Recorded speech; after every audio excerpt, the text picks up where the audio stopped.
श्रीहरिः श्रीगणेशाय नमः। रुद्राष्टाध्यायी। प्रथमोऽध्यायः। श्रीगणेशाय नमः। हरिः ॐ मा गणानां त्वा गणपतिगुं हवामहे प्रियाणां त्वा प्रियपतिगुं हवामहे निधीनां त्वा निधिपतिगुं हवामहे वसो मम आहमजानि गर्भधमा त्वमजासि गर्भधम्मा गायत्री त्रिष्टुप् जगत्यानुष्टुप् पङ्क्त्या सह बृहद्विष्णिया ककुत्सूचिभिः शम्यन्तु त्वा द्विपदाजाश्च तुकपदास्त्रिपदाजाश्च षट्पदाः विच्छन्दाजाश्च सच्छन्दाः सूचिभिः शम्यन्तु त्वा सहस्तोमाः सह छन्दस आवृतः सह प्रमारिकयः सप्तदैव्याः पूर्वेकां पन्थामनुदृश्य धीरा अन्वालेभिरेरथयो नरस्मिन् जज्जाग्रतो दूरमुदैति दैवं तदु सुप्तस्य तथैवैति दूरङ्गमं ज्योतिकाञ्ज्योतिरेकं तन्मे मनः शिवसङ्कल्पमस्तु येन कर्माण्यपसो मनीखिणो जज्ञे क्रीडवन्ति विदधे कुधीराः जदपूर्वं यक्षमन्तः प्रजानां तन्मे मनः शिवसङ्कल्पमस्तु यत्प्रज्ञानमुत चेतो धृतिश्च ज्योतिरन्तरमृतं प्रजासु यस्मान्नरिते किञ्चन कर्म क्रियते तन्मे मनः शिवसङ्कल्पमस्तु येनेदं भूतं भुवनं भविष्यत्परिगृहीतममृतेन सर्वं येन यज्ञस्तायते सप्तहोता तन्मे मनः शिवसङ्कल्पमस्तु यस्मिन् ऋचः सामजजो गुंखि यस्मिन् प्रतिष्ठिता रत्नाभाविवाराः यस्मिश्चित्तगुं सर्वमूतं प्रजानां तन्मे मनः शिवसङ्कल्पमस्तु सुखारतिरस्वानिव जन्मनुक्यान्ये नीयते भीषु बिर्वाजिन इव रत्प्रतिष्ठं जदजिरञ्जविष्ठं तन्मे मनः शिवसङ्कल्पमस्तु। द्वितीयोऽध्यायः। हरिः ॐ मा सहस्रशीर्षः पुरुषः सहस्राक्षः सहस्रपात स भूमिगुं सर्वदशपृथ्वात्यतिष्ठद्दशाङ्गुलं पुरुष एवेदगुं सर्वं यद्भूतं यच्च भाव्यं उतामृतत्वशेषानो जदन्येनातिरोहति एतावानस्य महिमा तु ज्यायांश पूरुषः पादोऽस्य विश्वाभूतानि त्रिपादस्यामृतं दिवि त्रिपादूर्ध्व उदयत्पुरुषः पादोऽस्येह भवत् पुनः ततो विक्वं व्यक्रामत्सासनानशने अभि ततो विराड जायत विराजो अधिपूरुषः स जातो अत्यरिच्यत पश्चाद्भूमिमतो पुरः तस्माद् यज्ञात् सर्वहुतः संहृतं बृहदाज्यम्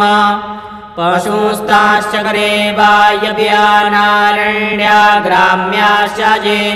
तस्माद् यज्ञात् सर्वहुतरिचः सामानि जज्गिरे छन्दा गुंसि जज्गिरे तस्माद्यजुस्तस्माद्दजायत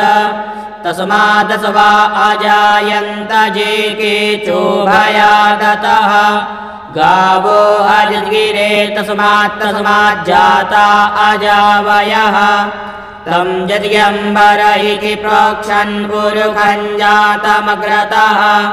तेन देवा अयजन्त साध्यारिकयश्च ये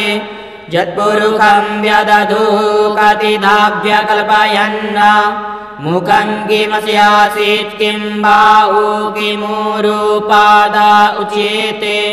ब्राह्मणोऽस्य मुखमासीत् बाहुराजन्यः कृतः ऊरु तदस्य निर्वैश्यः पदव्या गुंशूद्रो अजायत चन्द्रमा मनसो जातश्चक्षुः सूर्यो अजायत श्रोत्राद्वायुश्च प्राणश्च मुखादग्निरजायत नाभ्या आसीदन्तरिक्षगुंशीर्ष्णोर्द्यौः समवर्तत पद्भ्यां भूमिर्दिशः श्रोत्रा तथा लोकान् अकल्पयन् यत्पुरुषेण हविषा देवार्यमतन्वत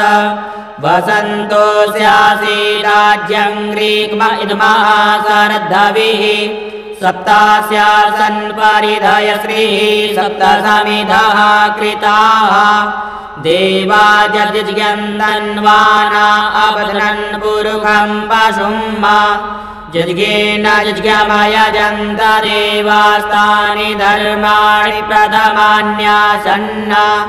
तेहनाकं महिमानः सचन्त यत्र पूर्वे साध्याः सन्ति देवाः अद्भ्यः संवृतः पृथिव्यैरसाच्च विश्वकर्मणः समवर्तताग्रे तस्य त्वष्टाविदधद्रूपमेति तन्मर्त्यस्य देवत्वमाजानमग्रे वेदाहमेतं पुरुषं महान्तमादित्यवर्णं तमसः परस्तात् तमेव विदित्वाति मृत्युमेति नान्यः पन्था विद्यते यनाय प्रजापतिश्चरति गर्भे अन्तर्जायमानो बहुधा विजायते तस्य योनिं परिपश्यन्ति धीरास्तस्मिन् हतसुर्भुवनानि विश्वा जो देवेभ्य आतपति जो देवानां पुरोहितः पूर्वो जो देवेभ्यो जातो नमो रुचाय ब्राह्मणे रुचं ब्राह्मं जनयन्तो देवा अग्रे तदब्रुवन् जस्वैवं ब्राह्मणो विद्यातस्य देवा आशन्वसे श्रीष्ठते लक्ष्मीश्च पत्न्या वहोरात्रे पार्श्वे नक्षत्राणि रूपमस्मिनौ व्यात्तम् विष्णन्निखाणामुम्बैखाण सर्वलोकं वैखाण तृतीयोऽध्यायः हरिः ॐ आशुः शिशानो वृषभो न भीमो घनाघनः क्षोभणश्चरकणीनाम् संक्रन्दनो लिमिग एकवीरः शतगुंसेना अजयत्साकमिन्द्रः संक्रन्दनेनानिमिकेण जिष्णुना जुत्कारेण दुष्यवनेन जिष्णुना तदिन्द्रेण जयत तत्सहध्वञ्जुधो नर इकुहस्तेन वृष्णा स इकुहस्तैः शनिकङ्गिभिर्वशी सगुंसृष्टा सयुध इन्द्रो गणेन सगुंसृष्टयुत्सोमपा बाहुसर्द्युग्रधन्वा प्रतिहिताभिरस्ता बृहस्पते परिधीयारथेन रक्षोहामित्रा अपवादमानः प्रभञ्जन्सेनाः प्रमृणो युधा जयन्नस्माकमेध्यवितारथानाम् बलविज्ञायस्तवीरः प्रवीरः सहस्वान्वादी सहमान उग्रः अभिवीरो अभिसत्वा सहोजा जैत्रमिन्द्ररथमातिष्ठगोवित गोत्रभिदं वज्रबाहुञ्जयन्तमजप्रमृळन्तमोजसा इमगुंसजाता अनुवीरयध्वमिन्द्रगुंसकायो अनुसगुंरवध्वम् अभिगोत्राणि सहसा गाहमानोदयो वीरः शतमन्युरिन्द्रः दुश्यवनः प्रीतनाखाडयुध्योऽस्माकगुंसेना अवतु प्रयुत्सु इन्द्र आसान्नेता बृहस्पतिर्दक्षिणा जुज्यः पुर एतु सोमः देवसेनानामभिभञ्जतीनां जयन्तीनां मरुतोर्जन्त्वग्रह्म इन्द्रस्य विष्णो वरुणस्य राज्ञ आदित्यानां मरुता गुंसर्द उग्रह्म महामनसां भुवनस्य वानां गोपो देवानां जयतामुदस्तात् उद्धरिखयमघवन्नायुधान्युत्सत्त्वानां मामकानां मनागुंसि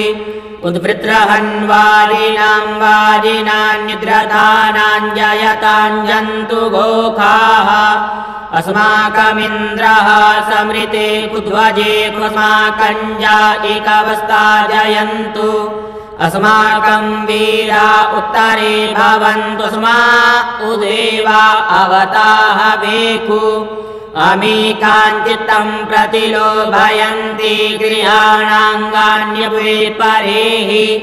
अभिप्रेः निर्दहरित्सु शोकैरन्धेनामित्रास्तमसा सचन्ताम् अवसृष्टा परापदशरभ्ये ब्रह्म सगुंसिते गच्छामित्रान् प्रपद्य स्वमामीकां कञ्चनोच्छिखः प्रेता जयता नर इन्द्रो वः शर्म गच्छतु उग्रावः सन्तु बाहवो नादृग्या यथा सत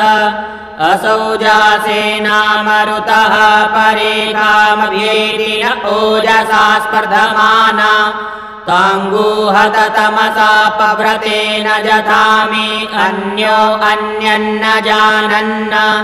यत्र बाणाः सम्पतन्ति कुमाराभिषिका इव तन्न इन्द्रो बृहस्पतिरदितिः शर्म गच्छतु विश्वाः शर्म गच्छतु मर्माणि ते वर्मणाच्छादयामि सोमस्त्वा राजामृतेनानुवस्ताम् उरोर्वरीयोऽवरुणस्ते क्रीडोतु जयन्तं त्वानुदेवा मदन्तु चतुर्थोऽध्यायः हरिः ॐ मा विभ्राट् बृहत्पिबतु सौम्यं मध्वायुर्दधतिज्ञपता बविहृतं वातजूतो जो अभिरक्षति तमना प्रजाः पुपोकपुरुधा विराजति उदुत्यञ्जातवेदसन्देवं वहन्ति केतवः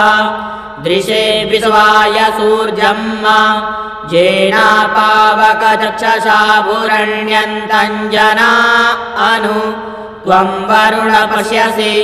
दैव्यावद्वर्जू आगतगुंरतेन सूर्यत्वचा मध्वाजगुं समञ्जाथे तं प्रत्नतायं वेनश्चित्रं देवानाम्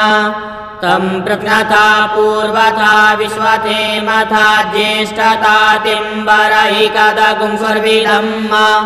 प्रतीचीनं वृजनन्दोहसे धुनिमाशुञ्जयन्तमनुया सुवर्धसे अयं वेनश्चोदयत् कृष्णीगर्भात् ज्योतिर्जरायुरजसोऽभिमाने इममपागुं सङ्गमे सूर्यस्य शिशुण्ड विप्रावतिभिरिहन्ति चित्रं देवानामुदगादिनी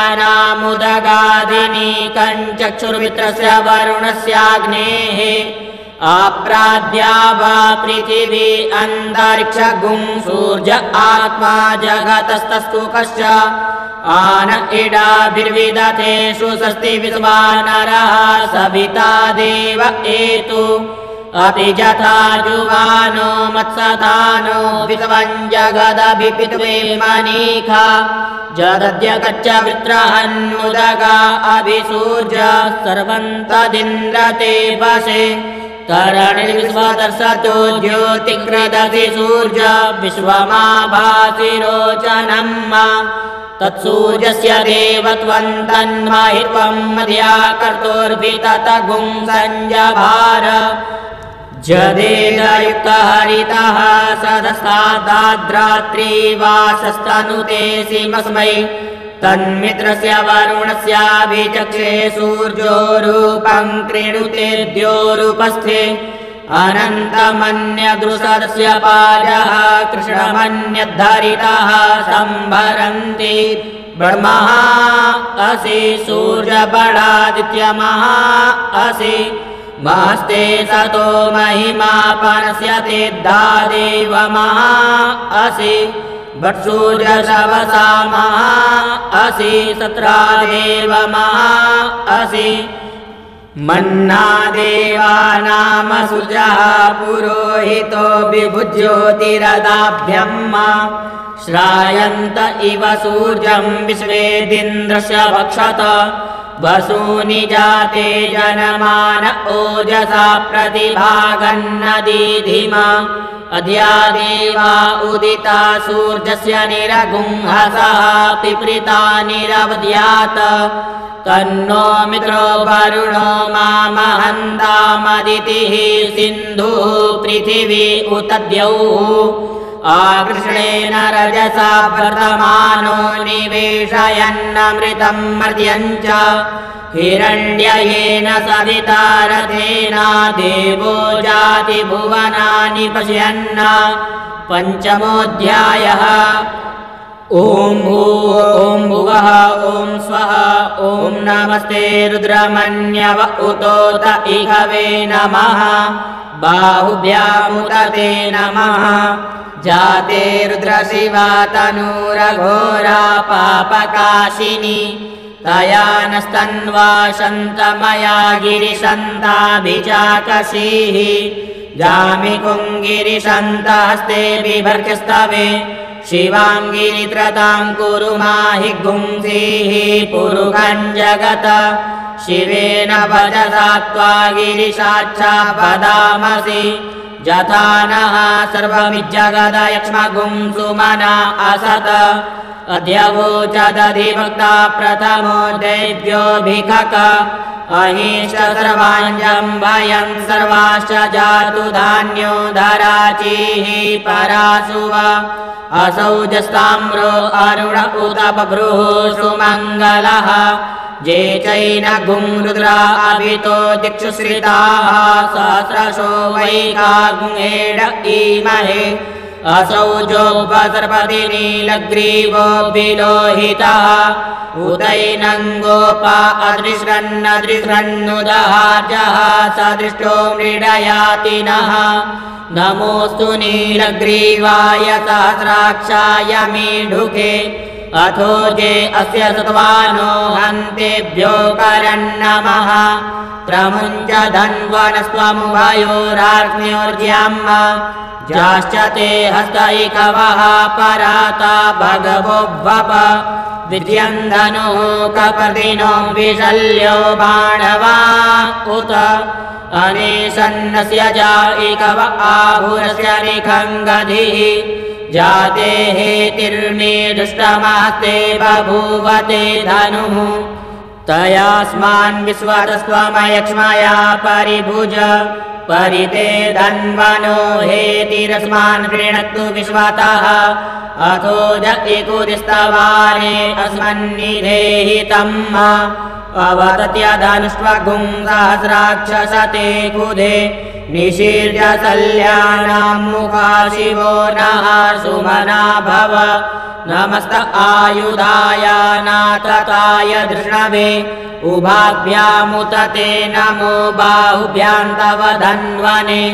मानो महान्तमुत मानो अर्भकं मान उक्षन्तमुत मान उक्षितं मानोऽवधीः पितरं मोदमातरं मानः प्रियास्तन्वो रुद्ररीरिकः मानस्तोके तनये मान आयुगे मानो गोकुमानो अस्वे कुरीरिकः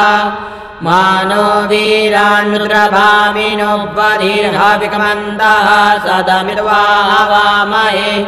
नमो हिरण्यबाहवे सेनान्ये दिशाञ्च पतये नमो वृक्षेभ्यो हरिकेशेभ्यः पशूनां पतये नमः शक्पिञ्जराय त्रिकीमते पतीनां पतये नमो नमो हरिकेशायोपवीतिने पुष्टानां पतये नमो नमो बब्लुषाय व्याधिने नानां पतये नमो नमो भवस्य हेत्यै जगतां पतये नमो नमो रुद्राय ततायिने क्षेत्राणां पतये नमो नमः सूताय हन्त्यै वनानां पतये नमो नमो रोहिताय स्तपतये वृक्षाणां पतये नमो नमो भुवन्तये वारिवस्कृताय औषधीनां पतये नमो नमो मन्त्रिणे वाणिजाय कक्षाणां पतये नमो नम उच्चैर्घोषाय क्रन्दयते पत्तीनां पतये नमो नमः कृष्णाय तया धावते सत्त्वानां पतये नमो नमः सहमानाय निव्याधिन आव्याधिनीनां पतये नमो नमो निखङ्गिणे ककुभाय स्तेनानां पतये नमो नमो निचेरवे परिचरायारण्यानां पतये नमो नमो वञ्चते परिवञ्चते स्थायूनां पतये नमो नमो निखङ्गिण इकुदिमते तस्कराणां पतये नमो नमः श्रीकायिभ्यो जिघापुंसद्भ्यो मुष्णतां पतये नमो नमो श्रीमद्भ्यो नक्तञ्चरद्भ्यो विकृन्तानां पतये नमः नम उष्णीकिणे गिरिचराय कुरुञ्चानां पतये नमो नम इकुमद्भ्यो धन्वायिभ्यश्च वो नमो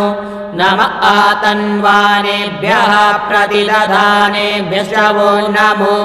नम आयच्छद्भ्यो सद्भ्यश्च वो नमो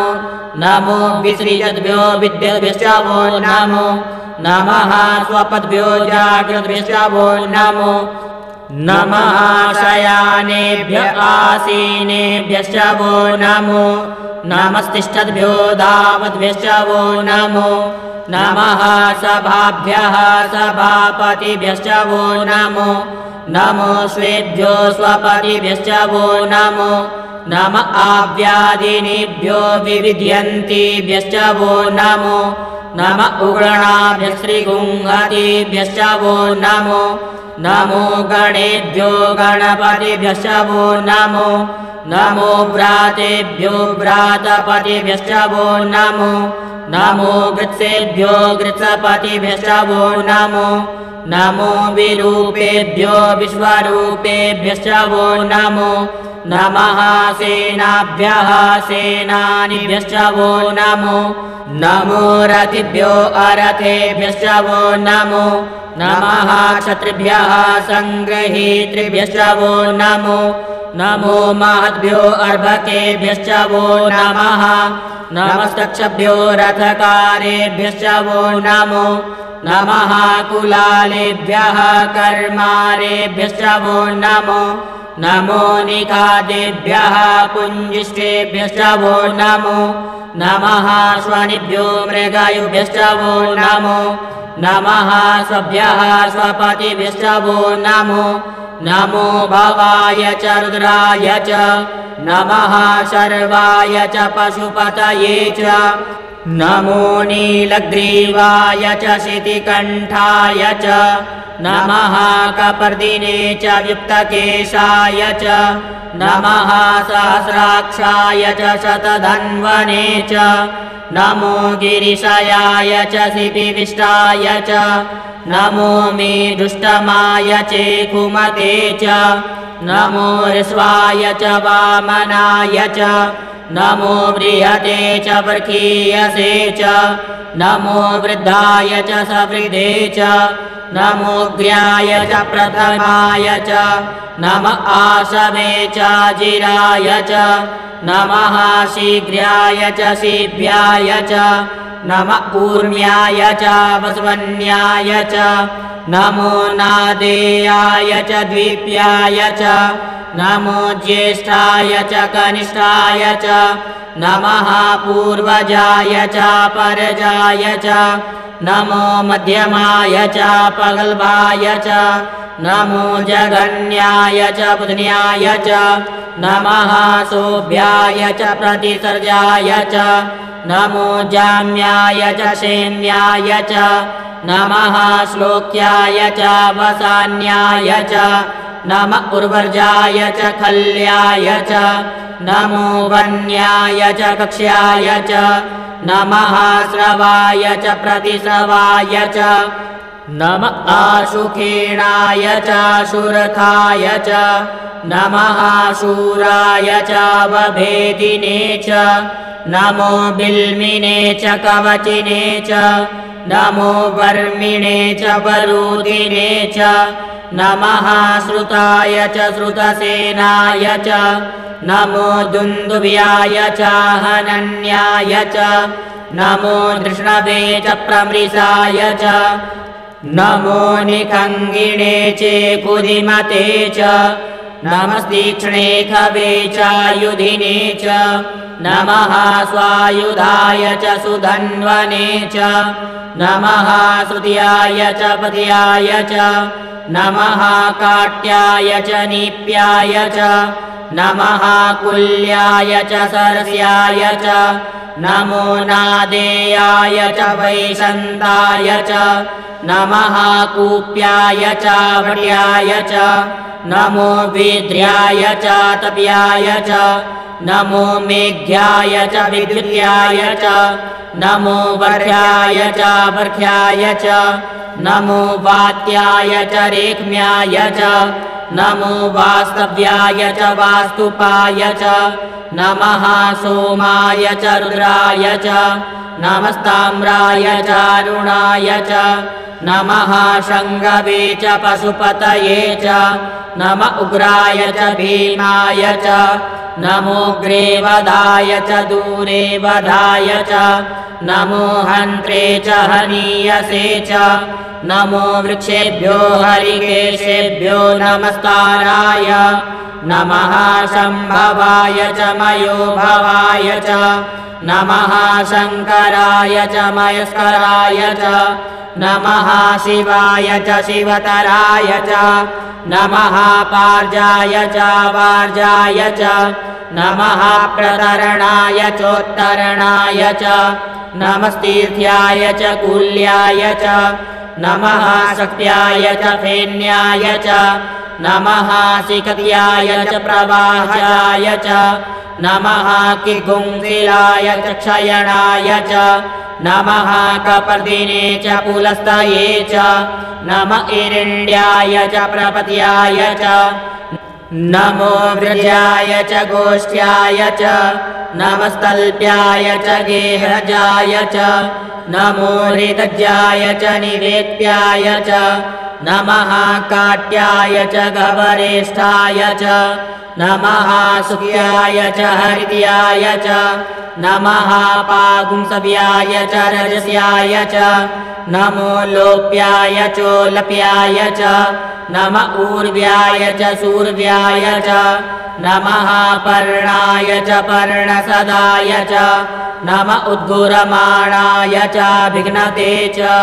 नमः आखिदते च प्रखिदते च नमः इकुकृद्भ्यो धनुकृद्भ्यश्च वो नमो वः किरिकेभ्यो देवानागुंहृदयेभ्यो नमो विचिन्वत्केभ्यो नमो विक्षिणत्केभ्यो नमः आनिर्हतेभ्यः द्रापे अन्धसस्पते दरिद्रनीललोहित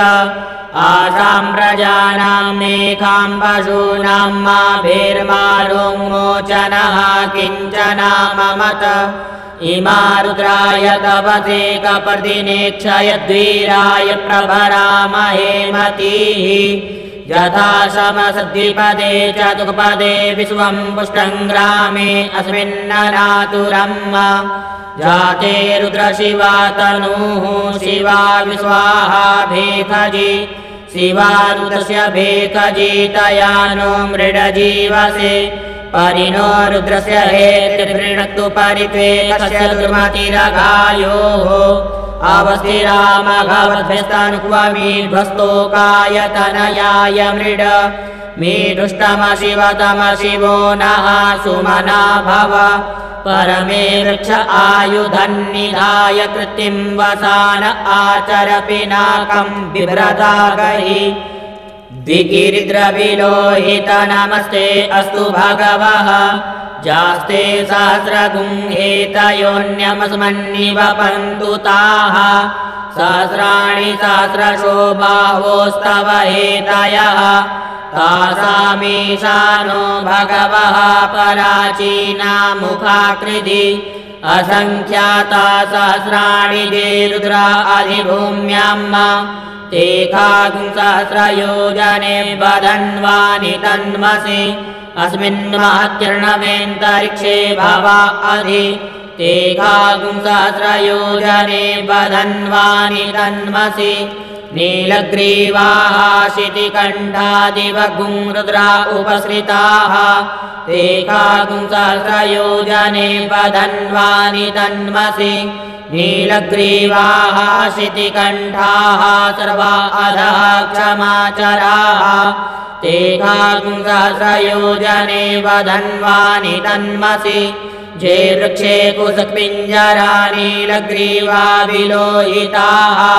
ते सहस्रयोजने वदन्वानि तन्मसि जे भूतानामधिपतयो विशिखासः कपर्दिनः ते सहस्रयोजने वदन्वानि तन्मसि जे पथां पतिरक्षय ऐलवृदा आयुर्जुधः ते सहस्रयोजने वदन्वानि तन्मसि जे तीर्थानि प्रचरन्ति त्रिकाहस्तानि खङ्गिणः ते सहस्रयोजने वदन्वानि तन्मसि जेन्ने कुविविध्यन्ति पात्रे कुपिबतो जनान्न ते सहस्रयोजने वदन्वानि तन्मसि जटेतावन्तश्च भूयागुंसस्य दिशो रुद्रावितस्थिरे ते सहस्रयोजने वदन्वानि तन्मसि नमोऽस्तु रुद्रेभ्यो जे दिवि जेखाम्बर्कमिकवः तेभ्यो दश प्राचीर्दश दक्षिणा दश प्रतीचीर्दशोऽधीचीर्दशोर्ध्वाः तेभ्यो नमो अस्तु तेनो वन्तु तेनो मृडयन्तु ते जन्दिग्मजस्य नो द्वेषितमेकाञ्जं वेदधमः नमोऽस्तु रुद्रेभ्यो जेऽन्तरिक्षे जेखाम्बात इकवः तेभ्यो दश प्राचीर्दश दक्षिणा दश प्रतीचीर्दशोऽधीचीर्दशोर्ध्वाः तेभ्यो नमो अस्तु तेनो वन्तु तेनो मृडयन्तु ते जन्दिग्मजस्य नो द्वेष्टितमेकाञ्जं वेदधमः नमोऽस्तु रुद्रेभ्यो जे पृथिव्यां जेकामन्नमिकवः तेभ्यो दश प्राचीर्दश दक्षिणा दश प्रतीचीर्दशोऽधीचीर्दशोर्ध्वाः तेभ्यो नमो अस्तु तेनो वन्तु तेनो मृडयन्तु ते जन्दिग्मजस्य नो द्वेष्टितमेकाञ्जं वेदधमः षष्ठोऽध्यायः हरिः ॐ मा वयगुं सोमव्रते तव मनस्तनो कुबिभ्रतः प्रजावन्तः सचेमहि एकते रुद्रभागः सहस्वस्राम्बिकया तञ्जुकस्वस्वाहैकते रुद्रभाग आकुस्ते पशुः अवरुद्रमदीमः जवदेवन्त्र्यम्बकम् यथानो वस्य संस्करद्यधानः श्रेयसंस्करद्यधानोऽभ्यवसाय भेखजमसि भेखजङ्गवेश्वाय पुरुखाय भेखजम् सुखं मेघाय मेघ्यै त्र्यम्बकं जजामहे सुगन्धिं पुष्टिवर्धनम् उर्वारुकमिव बन्धनान् मृत्योर्मुक्षीयमामृतात् त्र्यम्बकं यजामहे सुगन्धिं प्रतिवेदनम् उर्वारुकमिव बन्धनादितो मुक्षीयमामुतः एतत्ते रुद्रावसन्तेन परो मूजवतोतिः अवदत धन्वापि नाकावसः कृत्तिवासा अहिगुंसन्नः शिवोतिः त्रयायुखञ्जमदग्नेः कश्यपस्य त्रयायुखम् जद्देवे कुत्रायुखं तन्नो अस्तु त्रयायुखम् शिवो नामासि स्वदितिस्ते पिता नमस्ते अस्तु माहि गुंसीः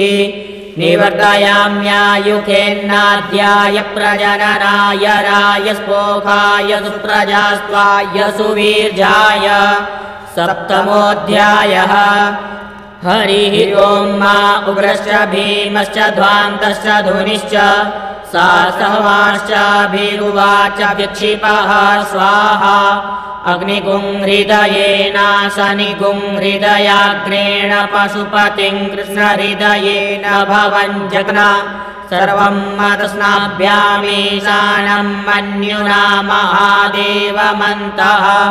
पर्षभ्येनो ग्रन्देवं वनिष्ठुना वसिष्ठहनुः सिंहीनिकोशाभ्याम् उग्रल्लोहितेन मित्रगुं सौभृतेन रुद्रं दौर्भृतेनेन्द्रं प्रक्रीडेन मरुतो बलेन साध्यान् प्रमुदा भवस्य कण्ठ्यगुं रुद्रस्यान्तः पार्श्व्यं महादेवस्य जगृच्छर्वस्य वनिष्ठुः पशुपतेः पुरी तथा लोमभ्यः स्वाहा लोमभ्यः स्वाहा त्वचे स्वाहा लोहिताय स्वाहा मेदोभ्यः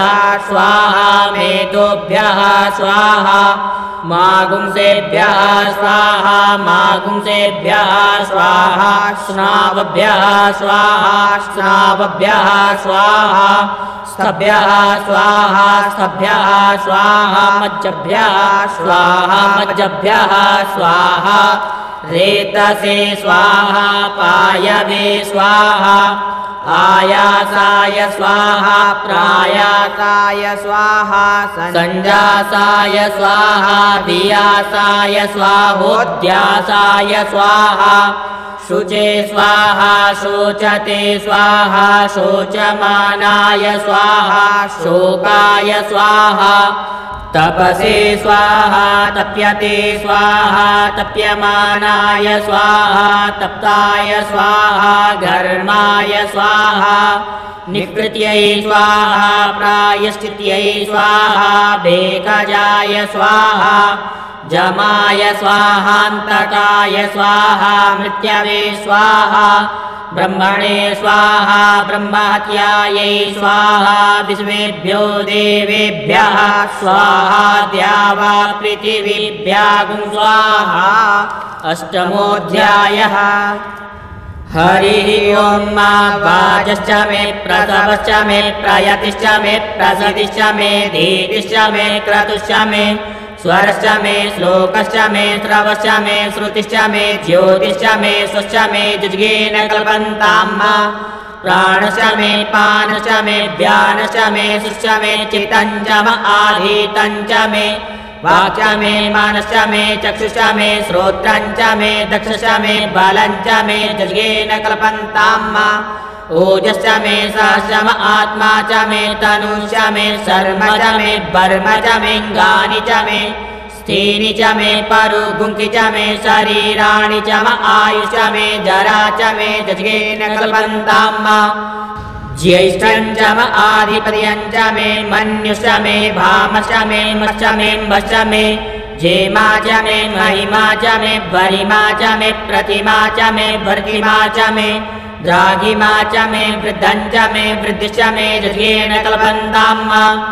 सत्यं च मे श्रद्धा च मे जगच्च मे धनं च मे विश्वं च मे महश्च मे क्रीडा च मे मोदश्च मे जातं च मे जनिक्यमाणं च मे सूक्तं च मे सुकृतं च मे जज्ञेन कल्पन्ताम् ऋतं च मे मृतं च मे यक्ष्मं च मे नामय च मे जीवातुश्च मे दीर्घायुत्वं च मे नमित्रं च मे भयं च मे सुखं च मे शयनं च मे सुखाश्च मे सुदिनं च मे जज्ञेन कल्पन्तां मा जन्ता च मे धर्ता च मे क्षेम च मे धृतिश्च मे विश्वं च मे महश्च मे संवित् च मे ज्ञात्रं च मे सुश्च मे प्रसूश्च मे क्षीरं च मे लयश्च मे जज्ञेन कल्पन्तां मा शं च मे मयश्च मे प्रियं च मे नुकामश्च मे कामश्च मे सौमनसश्च मे भगश्च मे द्रविणं च मे भद्रं च मे श्रेयश्च मे वसीयश्च मे जसश्च मे जज्ञेन कल्पन्तां मा ऊर्ग च मे सूनृता च मे पयश्च मे रसश्च मे घृतं च मे मधु च मे सग्धिश्च मे सपीतिश्च मे कृतिश्च मे वृष्टिश्च मे जैत्रं च म औद्भिर्यं च मे जज्ञेन कल्पन्तां मा दहिश्च मे रायश्च मे पुष्टं च मे पुष्टिश्च मे विभु च मे प्रभु च मे पूर्णं च मे पूर्णतरं च मे कुयवं च मे क्षितं च मे नं च मे क्षु च मे जज्ञेन कल्पन्तां मा वित्तं च मे वेद्यं च मे भूतं च मे भविक्य च मे सुगं च मे सुपद्यं च मरिधं च मरिधि च मे कृतं च मे कृतिश्च मे मतिश्च मे सुमतिश्च मे जज्ञेन कल्पन्तां मा व्रीहयश्च मे जवाश्च मे माखाश्च मे तिलाश्च मे मुद्गाश्च मे कल्वाश्च मे प्रियङ्गवश्च मे नवश्च मे श्यामाकाश्च मे नीवाराश्च मे गोधूमाश्च मे मसूराश्च मे जज्ञेन कल्पन्तां मा अश्मा च मे मृत्तिका च मे गिरयश्च मे पर्वताश्च मे सिकताश्च मे वनस्पतयश्च मे हिरण्यं च मे यश्च मे श्यामं च मे लोहं च मे श्रीसं च मे प्रभु च मे जज्ञेन कल्पन्तां मा अग्निश्च म आपश्च मे वीरुदश्च म ओखधयश्च मे कृष्णपच्याश्च मे कृष्णपच्याश्च मे ग्राम्याश्च मे पशव आरण्याश्च मे वित्तं च मे वित्तिश्च मे भूतं च मे भूतिश्च मे जज्ञेन कल्पन्तां मा वसु च मे वसतिश्च मे कर्म च मे सतिश्च मे अर्थश्च म एमश्च म इत्या च मे गतिश्च मे जज्ञेन कल्पन्तां मा अग्निश्च म इन्द्रश्च मे सोमश्च म इन्द्रश्च मे सविता च म इन्द्रश्च मे सरस्वती च म इन्द्रश्च मे पूखा च म इन्द्रश्च मे बृहस्पतिश्च म इन्द्रश्च मे जज्ञेन कल्पन्तां मा मित्रश्च म इन्द्रश्च मे वरुणश्च म इन्द्रश्च मे धाता च म इन्द्रश्च मे त्वष्टा च म इन्द्रश्च मे मरुतश्च म इन्द्रश्च मे विश्वे च मे देवा इन्द्रश्च मे जज्ञेन कल्पन्तां मा पृथिवी च म इन्द्रश्च मेऽन्तरिक्षं च म इन्द्रश्च मे द्यौश्च म इन्द्रश्च मे समाश्च म इन्द्रश्च मे नक्षत्राणि च म इन्द्रश्च मे दिशश्च म इन्द्रश्च मे जज्ञेन कल्पन्तां मा अगुंसुश्च मे रश्मिश्च मे दाभ्यश्च मे धीपतिश्च म उपागुंसुश्च मेऽन्तर्जामश्च म ऐन्द्रवायवश्च मे मैत्रावरुणश्च म आश्विनश्च मे प्रतिप्रस्थानश्च मे शुक्रश्च मे मन्ती च मे जज्ञेन कल्पन्तां मा आग्रयणश्च मे वैश्वदेवश्च मे ध्रुवश्च मे वैश्वानरश्च म ऐन्द्राग्नश्च मे महावैश्वदेवश्च मे मरुत्वतीयाश्च मे निकेवल्यश्च मे सावित्रश्च मे सारस्वतश्च मे पाग्निवतश्च मे हारियोजनश्च मे जज्ञेन कल्पन्तां मा सृजश्च मे चमसाश्च मे वायुव्यानि च मे द्रोणकलशश्च मे ग्रावाणश्च मे दिग्वणे च मे पूतभृच्च म आधवनीयश्च मे वेदिश्च मे बरहिश्च मे बभृतश्च मे स्वगाकारश्च मे जज्ञेन कल्पन्तां मा अग्निश्च मे घर्मश्च मे रक्तश्च मे सूर्यश्च मे प्राणश्च मे स्वमेधश्च मे पृथिवी च मे दितिश्च मे द्यौश्च मेऽङ्गुलयः चत्वरयो दिशश्च मे जज्ञेन कल्पन्तां मा व्रतं च मरितवश्च मे तपश्च मे संवत्सरश्च मे होरात्रे ऊर्वशीवे बृहद्रथन्तरे च मे जज्ञेन कल्पन्तां मा एका च मे तिस्रश्च मे पञ्च च मे सप्त च मे नव च म एकादश च म एकादश च मे त्रयोदश च मे पञ्चदश च मे पञ्चदश च मे सप्तदश च मे नवदश च मे नवदश च म एकविंशतिश्च म एकविंशतिश्च मे त्रयोविंशतिश्च मे त्रयोविंशतिश्च मे पञ्चविंशतिशमे पञ्चविंशतिशमे सप्तविंशतिशमे सप्तविंशतिशमे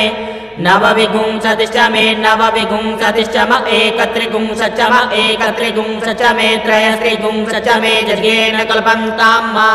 चतस्रश्चमे ष्टौचमे ष्टौचमे द्वादशचमे द्वादशचमे षोडशचमे षोडशचमे द्विगुंसतिश्चमे द्विगुंसतिश्चमे चतुर्विंशतिश्चमे चतुर्विंशतिश्चमे ष्टाविंशतिश्चमे ष्टाविंशतिश्चमे द्वात्रिंशचमे द्वात्रिंशचमे षट्त्रिंशचमे षट्त्रिंशचमे चत्वारिंशचमे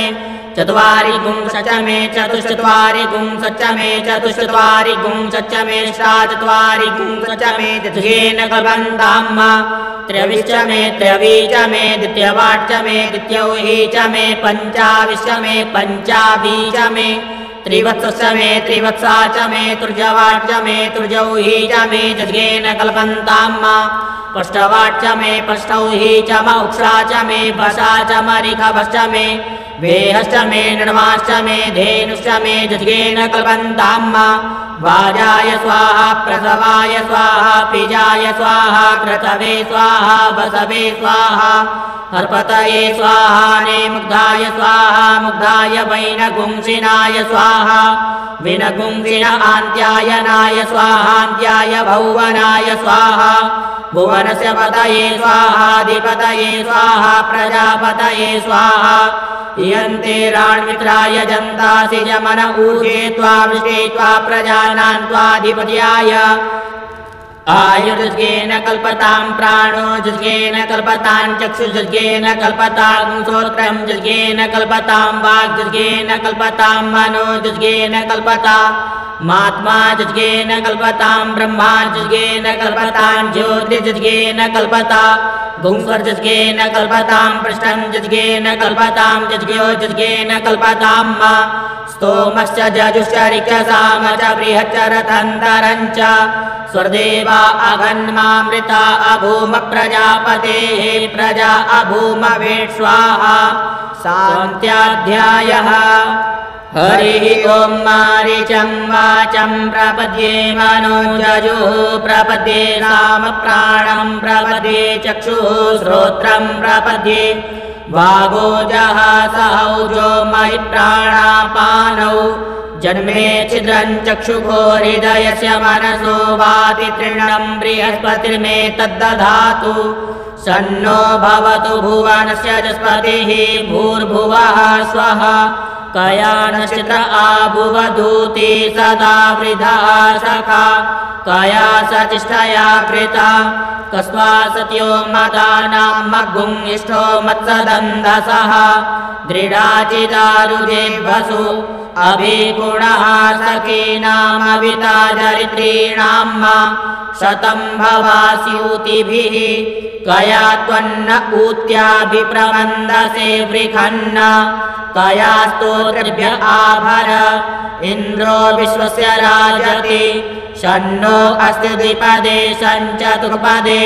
शन्नो मित्रः संवरुणः शन्नो भवत्वर्जमा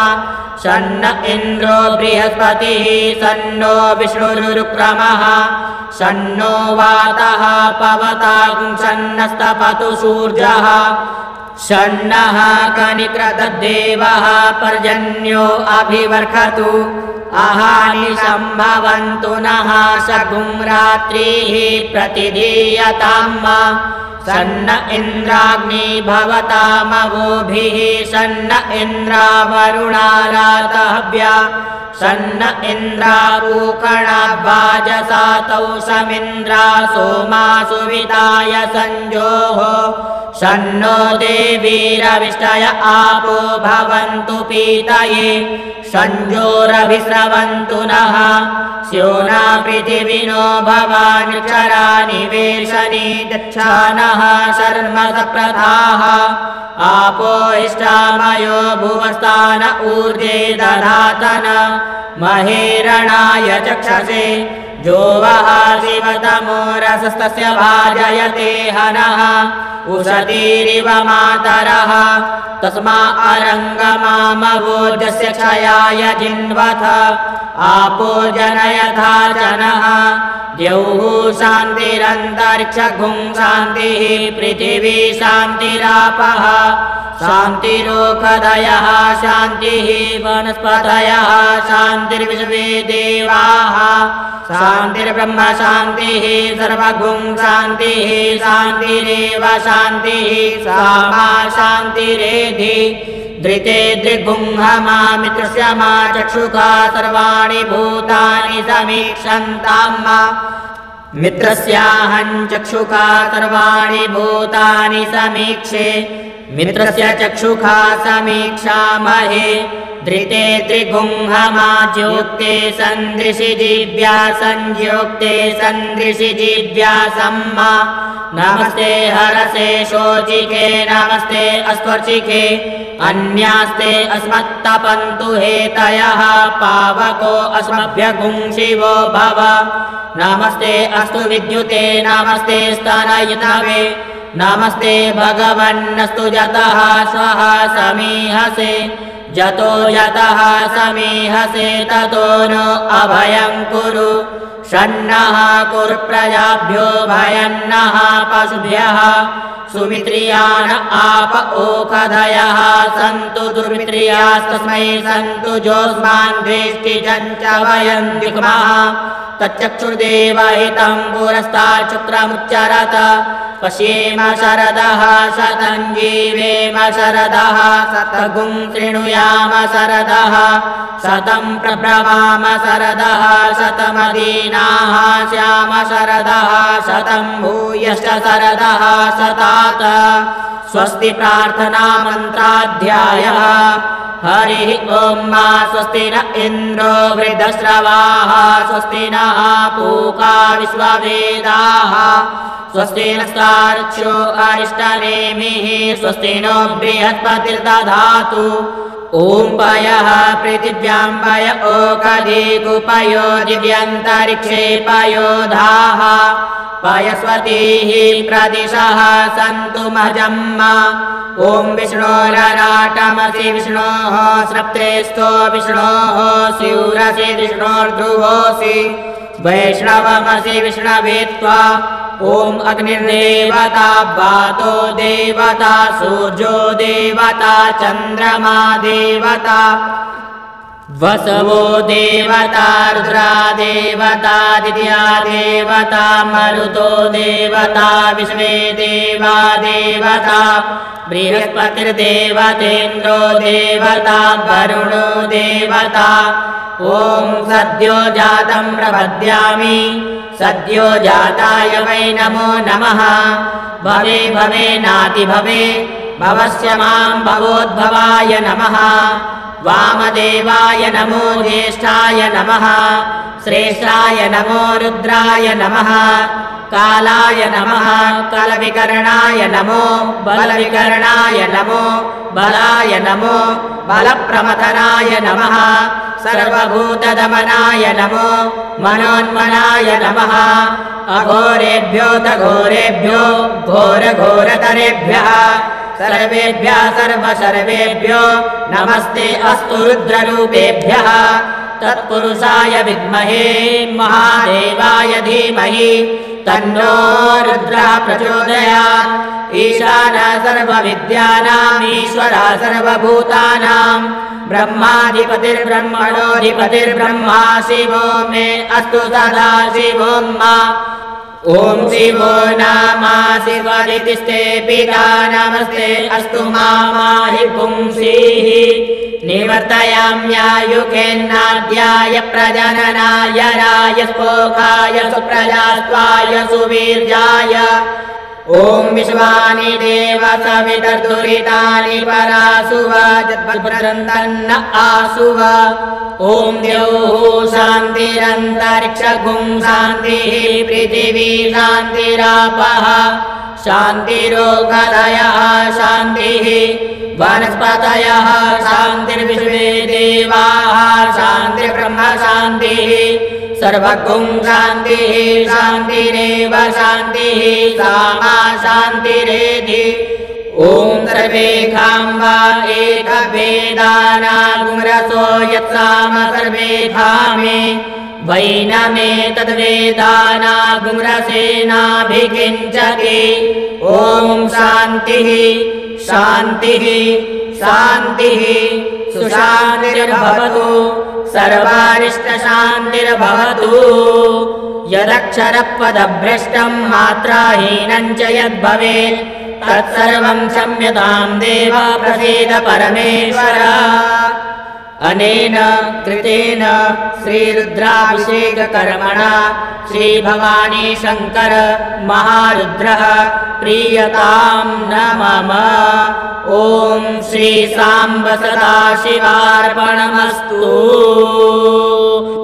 नमः पार्वतीपतये हर हर महादेव।